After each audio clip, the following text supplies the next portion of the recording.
রসুলের ব্যবহার, সুবহানাল্লাহ বলে, সুবহানাল্লাহ, কি ব্যবহার!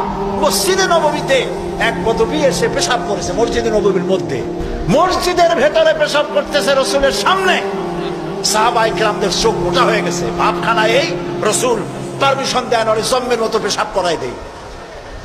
রাসূলুল্লাহ বললেন, না না, বাধা দিও না, তাহলে সে অসুস্থ হয়ে যেতে পারে, তার সবটা আনলোড হতে দাও। সবটা শেষ হইল, রাসূলুল্লাহ তাকে কাছে ডাকলেন, ডেকে বললেন, তুমি যে কামটা করলা, তুমি কি জানো এটা কি?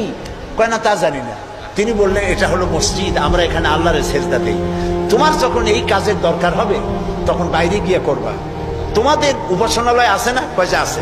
তো সেইখানে যদি এই কাম কেউ করে তাহলে তোমার কেমন লাগবে? এই কাজটা কখনো করবা না।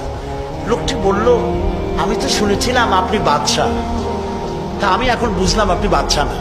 বাদশাহ হইলে যে কাম আমি করছি এতে তো আমার কল্লা এতক্ষণ গড়াগড়ি যাইতো। আপনি তো বাদশাহ না, আপনি অবশ্যই অবশ্যই আল্লাহর নবী, কোনো সন্দেহ নাই আমার মনের মধ্যে। এই ছিল রসুলের ব্যবহার। রাসূলুল্লাহ সাহাবীদের দিকে তাকায় বললেন, ইন্নামা বুইসতুম মুয়াসসিরিন, ও সাহাবীরা, আল্লাহ তোমাদেরকে পাঠাইছেন মানুষের কাছে দ্বীনকে সহজ করার জন্য, কঠিন করার জন্য নয়।